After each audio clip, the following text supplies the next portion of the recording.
Hello, আসসালামু আলাইকুম। সবাই কেমন আছেন? আমি কখন নতুন একটা ভিডিওতে সবাইকে স্বাগত জানাচ্ছি। বন্ধুরা, আমি আছি থাইল্যান্ডের রাজধানী ব্যাংকক। গত কয়েকদিন ধরে ব্যাংককে বিভিন্ন স্পটে ঘুরে বেড়াচ্ছি, মাঝে মধ্যে ভিডিও করছি আপনাদের জন্য।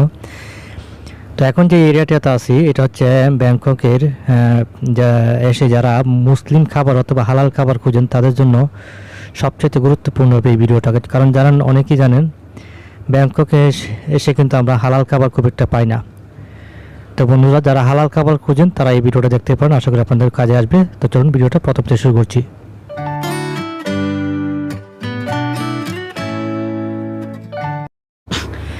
বন্ধুরা, ব্যাংককে এসে যদি এই এরিয়াটাতে আসেন আপনারা একসঙ্গে প্রায় 20-25টা হালাল শপ পেয়ে যাবেন। এগুলো হচ্ছে গিয়ে থাই মুসলিম ফুড। আমি আবারও বলছি, এগুলো হচ্ছে থাই মুসলিম ফুড। এগুলো কিন্তু পাকিস্তানি বা বাংলাদেশি মুসলিম ফুড না, এগুলো থাই মুসলিম ফুড। থাইল্যান্ডের যে মুসলিম যারা আছে তারা এই দোকানগুলো দিয়েছে, তাদের মতো করে রান্না করে। হ্যাঁ, তো আপনারা এখানে আসলে হালাল খাবার পেয়ে যাবেন। যারা হালাল খাবার খুঁজে তারা এখানে আসলে পেয়ে যাবেন। আর এখানকার অ্যাড্রেসটা আমি বলে দিব, ভিডিওটা আপনারা কন্টিনিউ করুন। তো এখানে দেখতে পাচ্ছেন বন্ধুরা, আমি কিন্তু এখন আসছি, এখন বাজে বেলা 1টার মতো। তো এখন কিন্তু সব খুলে নাই, বা সবগুলো বলতে সবগুলো খুলেই নাই, দু একটা সব খুলতেছে, কেউ মানে এখনও খুলে নাই। তো এখানকার খাবারগুলো আপনারা পাবেন 4টা-5টার পরে। আর দিনের বেলা কিন্তু থাইল্যান্ডে আপনারা অনেকেই জানেন, থাইল্যান্ডে দিনের বেলা প্রচণ্ড গরম থাকে। আর গরমের সময় বেশিরভাগ খাবার দাবার সব কিন্তু খোলা হয় না। বিশেষ করে এই সব জায়গায় আপনারা বিকালবেলায় মানুষজন ঘোরাঘুরি করে খাওয়া দাওয়া করে। তো এরিয়াটা খুবই সুন্দর। এখানে আপনারা আসলে আপনারা এক লগে প্রায় 20-25টা দোকান পেয়ে যাবেন, যেখানে আপনারা বিভিন্ন ধরনের হালাল খাবার পাবেন। তো ভিডিওটা আপনারা কন্টিনিউ করুন বন্ধুরা।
মোবাইল চার্জার পয়েন্টটা আপনারা অনেকেই জানেন, যারা টুরিস্ট আসেন চার্জার পয়েন্টটা খুবই গুরুত্বপূর্ণ। এই যে এখানে চার্জার পয়েন্ট আছে, সবগুলা স্টলে নাই, আমি ঘুরে ঘুরে দেখলাম, তো আপনাদেরকে ঘুরে ঘুরে দেখাচ্ছি। জায়গাটা খুবই সুন্দর। যখন বিকালবেলা আসবেন তখন দেখবেন খুবই জমজমাট। আমি যখন আসি তখন 1টা-2টা বাজে। এই যে দেখেন ওনারা, এই যে থাই মুসলিম, ওনারা কিন্তু হিজাব পরা থাকে, এরভাবে হিজাব পরা থাকে আর কি। তো হিজাব পরা দেখলেই বুঝতে পারবেন ওরা মুসলিম সব। এখানে কিন্তু যে দোকানগুলো আছে তার 95% এই জায়গায় মুসলিম, 2-1টা আছে একটু মানে হালাল ছাড়া আর কি, আর ম্যাক্সিমামগুলোই হালাল। ওনাকে অনেক মানে প্রশ্ন করার পরে উনি বুঝতে পারছে। আসলে আমি জিজ্ঞেস করেছিলাম যে সবগুলো সব কি হালাল কিনা, উনি অনেক মানে বলার পরে তারপরে যে বুঝছে, তারপর উনি বলছেন না সবগুলো হালাল না, 2-1টা বাদে সবগুলোই হালাল। তো তো এরিয়াটা অত্যন্ত সুন্দর একটা এরিয়া। আপনারা এখানে যদি আসতে চান আমি অ্যাড্রেসটা এখানে বলে দিচ্ছি।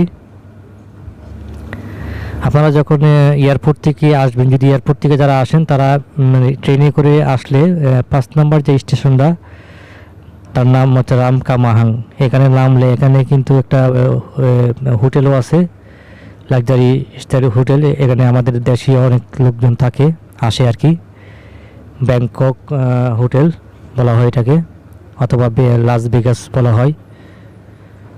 আপনার এই হোটেল থেকে 1 কিলোমিটার দূরে এই হোটেলে যে রাস্তাটা চলে গেছে,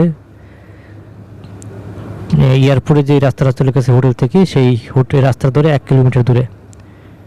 আপনারা যে এখানকার যে একটা এই যে শপের নাম দেখে নিতে পারেন। শপের নামগুলো যদি আপনারা গুগলে সার্চ দেন তখনই আপনারা এইখানে চলে আসতে পারবেন। এই যে নামগুলো আপনারা দেখে নিতে পারেন। আপনারা 5 নম্বর স্টেশন নেমে এই যে নামটা লেখা আছে সেই নামটা দিবেন, মিট মি মোর। এখানে লেখা আছে কিন্তু মিট মি মোর। আপনারা সুন্দর করে পড়ে নেবেন, এটা গুগলে সার্চ দিয়ে নেবেন, বাস এই জায়গায় চলে আসতে পারবেন। আর এখানে যখন আপনারা আসবেন অবশ্যই বিকালবেলা আসবেন। এই যে স্টলগুলো আছে স্টলগুলো সবগুলো খুলবে। অত্যন্ত সুন্দর একটি এরিয়া। আপনারা ভিডিওটা কন্টিনিউ করুন, আমি আরও ঘুরে ঘুরে দেখাবো।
এই জায়গাটা অনেক খুঁজে খুঁজে বের করলাম। তো এখানে আসলে আপনারা মানে মনের মতো করে খাবার খেতে পারবেন, তৃপ্তি মিটিয়ে, মানে হালাল খাবার খেতে পারবেন। এখানে আমি মানে এক লগে অনেকগুলো দোকান, সবগুলি হালাল দোকান আর কি, মানে 20-25টা দোকান পেয়ে যাবেন। গরুর মাংস তো শুরু করে মুরগির মাংস শুরু করে সব কিছু পাবেন, শাকসবজি সব কিছু পেয়ে যাবেন এখানে। দোকানগুলো মাত্র খুলতেছে, এখন খুলে নাই। 4টা-5টার পরে আসলে আপনারা খেতে পারবেন।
অনেকেই এখানে এসে থাকে। আর এটা খুব নিরিবিলি একটা এরিয়া, মানে ব্যাংককে আসলে তো মানে জানেন নানা এরিয়া সুকুমবিট এরিয়া অনেক জমজমাট থাকে, কিন্তু এই জায়গাটা নিরিবিলি। যারা নিরিবিলি পছন্দ করেন তারা এইদিকে আসবেন। আমি মাঝে মধ্যে এই এরিয়াতে আসি, কারণ আমি নিরিবিলি পছন্দ করি। সুকুমবিট এরিয়া আমি খুব একটা যাই না। সুকুমবিট এরিয়া মানে যারা যান তারা বুঝতে পারবেন কেমন। ঘুরতে ঘুরতে যে স্টলটাতে আসলাম, এই স্টলটা মোটামুটি খুলে ফেলছে ওনারা। এখানকার খাবারগুলা দেখতে পারেন।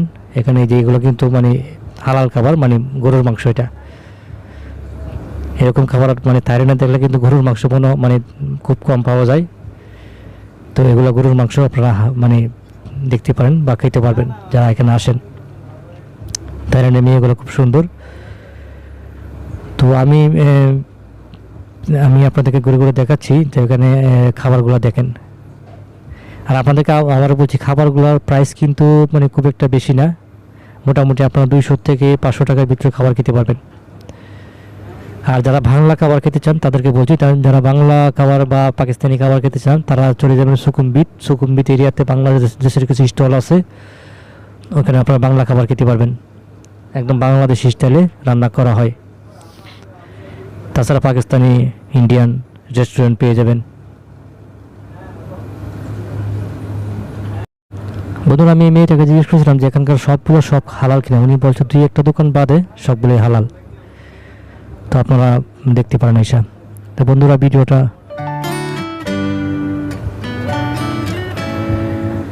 তো যারা ভিডিওটা দেখতে পাচ্ছেন, আশা করি আপনাদের ভালো লাগছে। যদি ভালো লাগে সাবস্ক্রাইব করে দেবেন, যদি ভালো না লাগে তাহলে সাবস্ক্রাইব করে দিন। আমি আগামীতে আপনাদের জন্য অবশ্যই ভালো ভালো ভিডিও নিয়ে আনার চেষ্টা করব। আমার এই চ্যানেলে কন্টিনিউ ভিডিও দেওয়া হবে এবং ট্রাভেল রিলেটেড ভিডিও দেওয়া হবে। বন্ধুরা, আমি আবারও বলছি, আমি আছি থাইল্যান্ডের রাজধানী ব্যাংকক। আর আমি আপনাদেরকে দেখাচ্ছি হালাল খাবার। আর ওনারা হচ্ছে থাই মুসলিম। তো বন্ধুরা, এই যে ঘুরে ঘুরে খাবারগুলো দেখাচ্ছি, এখানে যে আপনারা দেখতে পাচ্ছেন যে এই যে স্টিকগুলো বানিয়ে রাখছে ওনারা, এগুলো কিন্তু সবগুলোই হচ্ছে গিয়ে চিকেন এবং বিফ দিয়ে তৈরি করা। চিকেন আছে, বিফ আছে, ফিশ আছে। হ্যাঁ, এগুলো দিয়ে তৈরি করে রাখছে। আর এগুলো দাম হচ্ছে 20 বাত করে, বাংলা টাকা 65 টাকার মতো।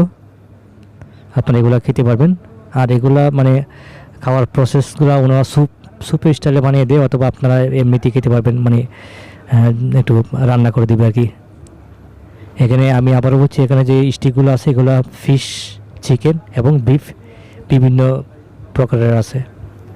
আর এই পাশে দেখতে পাচ্ছেন বিভিন্ন ফুড দিয়ে রাখছে এখানে কেটে কেটে। তো এইগুলো আপনাদেরকে বরফ দিয়ে তৈরি করে দিবে যদি আপনারা খেতে চান। বিভিন্ন ফ্রুট দিয়ে একসাথে বরফ দিয়ে মিল্ক দিয়ে তারপরে তৈরি করে। তো আমি একটা নিয়েছিলাম, আপনাদেরকে দেখাবো লাস্টে। আপনারা ভিডিওটা কন্টিনিউ করুন।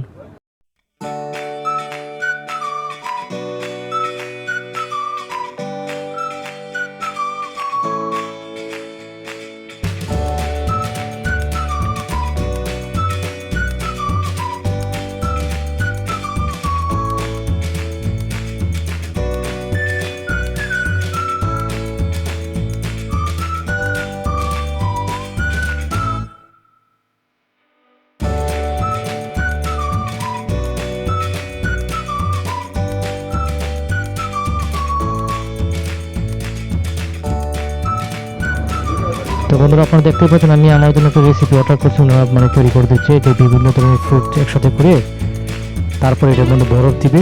বরফগুলো একদম মানে ইয়ে করে দিবে আর কি, গুঁড়া গুঁড়া করে। তার উপরে সুইট মিল্ক এসব দিয়ে বানাবে। ওনারা বানাচ্ছে, আপনারা দেখতে পাচ্ছেন। ওনারা তৈরি করছে এবং মজা করছে। আর ওনারা হচ্ছে থাই মুসলিম নিয়ে। আর আমি আবারও বলছি, আমি আছি থাইল্যান্ডের রাজধানী ব্যাংকক এসে ঘুরে ঘুরে তারপরে আমি যে হালাল খাবারের সন্ধান পেলাম, এখানে আসলাম। আপনাদের জন্য ভিডিও করতেছি। আশা করি আপনাদের অনেকেরই কাজে আসবে যারা মুসলিম খাবার বিশেষ করে খুঁজেন থাইল্যান্ডে এসে।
বন্ধুরা দেখেন যে রেসিপিটা অর্ডার করেছিলাম সব কিছু দিয়ে লাস্টে এটার উপরে কনডেন্স মিল্ক দিচ্ছে আর কি। দেখতে কিন্তু অত্যন্ত সুন্দর, খেতে অনেক মজা। আপনারা এখানে আসলে এই রেসিপিটা ট্রাই করতে পারেন। দেখেন খুবই সুন্দর একটা রেসিপি, কারণ এখানে যেহেতু প্রচণ্ড গরম, গরমের সময় এইসব খাবারই বেশি চলে আর কি।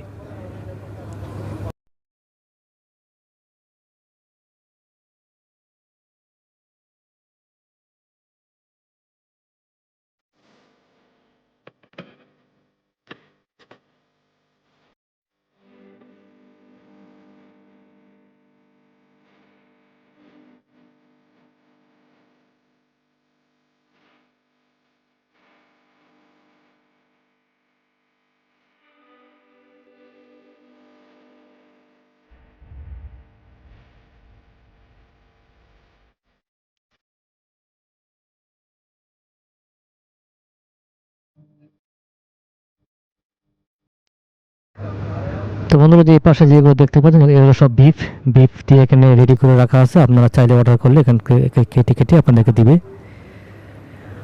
তো বন্ধুরা আমি আবারও বলছি, আমি আছি থাইল্যান্ডের রাজধানী ব্যাংকক, আর ব্যাংককে এসে ঘুরে ঘুরে তারপরে এই যে মুসলিম খাবারের সবগুলো আমি এখানে খুঁজে বের করলাম, আপনাদের জন্য ভিডিও করছি। আশা করি আপনাদের অনেকে কাজে আসবে। যদি আপনাদের ভিডিওটা কাজে আসে, একটু হলেও যদি কাজে আসে, ভিডিওটা সাবস্ক্রাইব করে দেবেন। আর যদি ভালো না লাগে তাও সাবস্ক্রাইব করে দেবেন। আশা করি আগামীতে ভালো ভিডিও নিয়ে আসবো আপনাদের জন্য। ধন্যবাদ সবাইকে, ভালো থাকবেন, ভিডিওটা কন্টিনিউ করুন।